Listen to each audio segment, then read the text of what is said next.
और आरजेडी काफी समय से जाति आधारित जनगणना की मांग करती रही है। आरजेडी के नेता मनोज झा इस बारे में क्या कहते हैं, आइए वो भी सुनिए। कि इस विषय को मेरी पार्टी कब से उठा रही है। सदन में लालू जी थे, शरद जी थे, मुलायम सिंह जी थे, उस वक्त उठी थी बात और कांग्रेस ने कॉन्स्टिट्यूट किया था और कमिट किया था कि हम कास्ट बेस्ड सेंसस करेंगे, किया भी।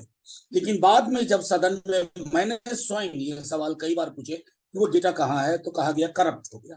अब मैंने बार बार कहा सदन के अंदर भी, करप्शन यहाँ हुआ या डेटा में हुआ, ये जानने का विषय। देखिए, जातिगत जनगणना एक बहुत महती सवाल है डिपेंडिंग ऑफ डेमोक्रेसी के मसले पर और हिस्सेदारी और भागीदारी के व्यापक व्याकरण के दृष्टिकोण से।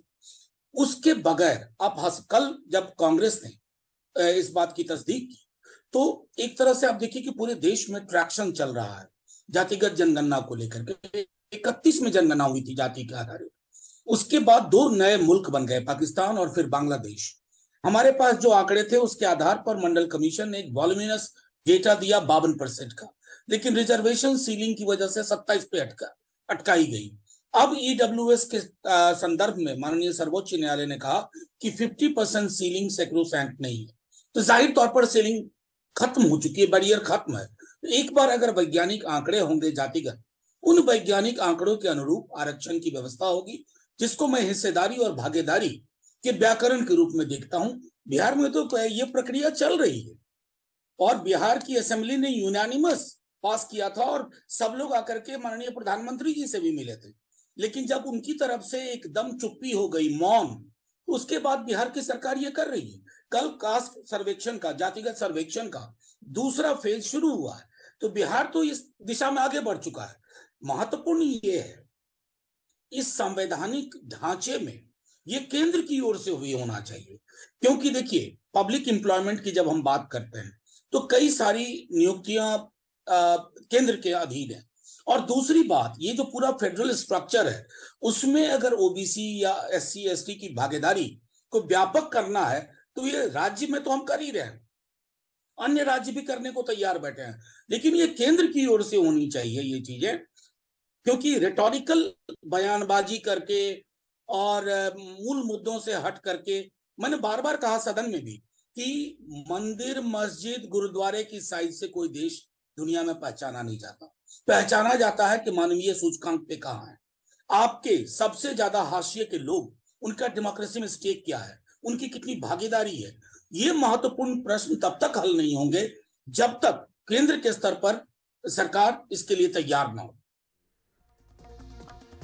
और इस पर और बात करने के लिए हमारे साथ हैं प्रोफेसर संजय कुमार, सीएसडीएस के। प्रोफेसर साहब, आपके हिसाब से जो जातिगत जनगणना है, ये करना और कराना कितना महत्वपूर्ण है?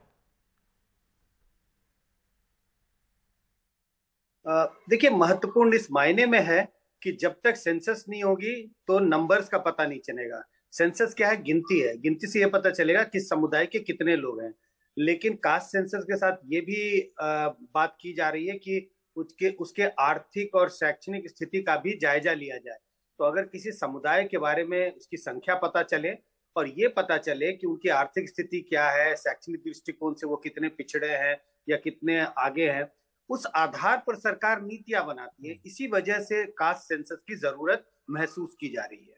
जी हाँ प्रोफेसर साहब, एक तर्क ये दिया जा रहा है कि जातिगत जनगणना के बाद एससी और अन्य पिछड़े वर्ग के लिए अच्छी नीति तैयार हो पाएगी, ओबीसीज के लिए एक अच्छी नीति तैयार हो पाएगी। आपको एक जिस तरीके से शेड्यूल्ड कास्ट का हमारे पास डेटा है और वो आप नीति बना सकते हैं, उसी तरीके से आप ओबीसीज के लिए भी स्पेसिफिक कास्ट में जो लोग हैं उनका आप एक तो जान पाएंगे कि उनको आरक्षण से फायदा हुआ या नहीं, और उसके बाद और अच्छी नीति बना पाएंगे। जो पीछे रह गए हैं उनके लिए नीतियां बना पाएंगे। आपकी क्या राय है? देखिए, आज जो पॉलिसी बनी है, आज स्टैंड एलोन देखें तो लगता है हाँ ठीक है। पहले ओबीसी के लिए कोई रिजर्वेशन नहीं था, सेंट्रल गवर्नमेंट की नौकरियों में या स्कूलों में कॉलेजेस में रिजर्वेशन नहीं था। मंडल कमीशन के सिफारिश के बाद 27.5% उनके लिए रिजर्वेशन हुआ। लेकिन अब सवाल यह है कि क्या वो पर्याप्त है या नहीं है, इसका आधार क्या होगा। इस आधार तक पहुंचने के लिए कोई एक बेसलाइन चाहिए, और वो बेसलाइन कहाँ से मिलेगा? जब तक जनगणना नहीं होगी, जब तक उनकी गिनती नहीं होगी, जब तक उनकी आर्थिक स्थिति के बारे में कोई जायजा नहीं लिया जाएगा, उस जायजा से ये पता चलेगा कि दोनों तरफ हो सकती है बात, कि क्या उनको जो सुविधाएं दी जा रही है सरकार के द्वारा, आरक्षण हो चाहे तमाम अन्य सुविधाएं हैं, वो मिलने भी चाहिए या नहीं।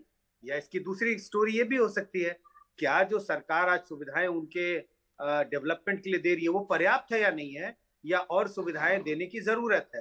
तो जब तक सेंसस नहीं होगा, जब तक आंकड़े नहीं आएंगे, जब तक इसके बारे में जायजा नहीं लिया जाएगा, इस निष्कर्ष पर पहुंचना बहुत मुश्किल है।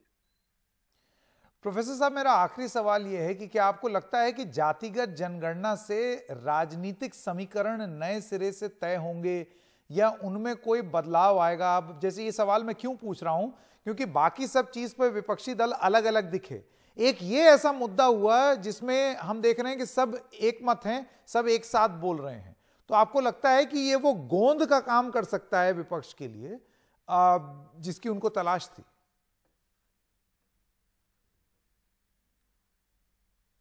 देखिए, अगर हम ओबीसी जातियों के वोट की बात करें तो बड़ी संख्या में वो रीजनल पार्टीज के लिए वोट करते रहे हैं। अगर हम बिहार की बात करें तो ओबीसी का वोट बड़ी संख्या में आरजेडी जेडीयू को जाता है। अगर हम यूपी की बात करें तो वहां अखिलेश यादव की पार्टी समाजवादी पार्टी को या बीएसपी को या आरएलडी को जाता है। ऐसी तमाम रीजनल पार्टियां जिनको ओबीसी का वोट बड़ी संख्या में मिलता रहा है। लेकिन अगर पिछले 10 साल की राजनीति को देखें तो उनमें भी हमें शिफ्ट दिखाई पड़ता है, और खासकर लोकसभा के चुनाव को अगर देखें तो लोकसभा के चुनाव में इन्हीं ओबीसी वोटरों में जो रीजनल पार्टी के लिए असेंबली इलेक्शन में वोट करते, लेकिन लोकसभा के चुनाव में उनका शिफ्ट बीजेपी की तरफ है। तो ये रीजनल पार्टियां ये समझती है कि हमारा जनाधार इस में था और ये जनाधार खिसक रहा है। तो इससे अगर इनकी गिनती होगी, इनके शैक्षणिक आर्थिक स्थिति का जायजा लिया जाएगा, तो इसकी संभावना है कि रीजनल पार्टी उनकी डिमांड करे, उनके और बेहतरी के लिए सरकार से ये डिमांड करे, सिफारिश करे कि भाई रिजर्वेशन की मात्रा बढ़ाई जाए, और तमाम तरह की चीजें की डिमांड कर सकते हैं रीजनल पार्टियां। बीजेपी को लगता है इससे इक्वेशन बिगड़ सकता है। आप याद करें मंडल पॉलिटिक्स, पोस्ट मंडल पॉलिटिक्स, 90s के पहले ओबीसी जातियों का वर्चस्व नहीं था देश की राजनीति में, लेकिन पोस्ट मंडल पॉलिटिक्स में ओबीसी जातियां खासकर नॉर्थ इंडिया की पॉलिटिक्स में महत्वपूर्ण भूमिका अदा करती हैं। बीजेपी ने बहुत प्रयास किया पिछले 10 सालों में, और ओबीसी समुदाय का वोट एक बड़ा हिस्सा उनकी ओर खिसका है। बीजेपी को शायद इस बात का अंदेशा है कि अगर ओबीसी की गिनती हुई तो रीजनल पार्टियां फिर इसके इर्द गिर्द राजनीति कर सकती हैं और अपना जनाधार दोबारा इनमें बना सकती हैं। यही इसका जो एक पॉलिटिकल पहलू है जिसके कारण ये जो खींचतान चल रही है। कुछ पार्टियां चाहती हैं कि गिनती हो, और खासकर बीजेपी का अप्रोच जो है बहुत पॉजिटिव नहीं है इस बारे में। जी, प्रोफेसर कुमार, आपका बहुत बहुत धन्यवाद हमारे साथ जुड़ने के लिए।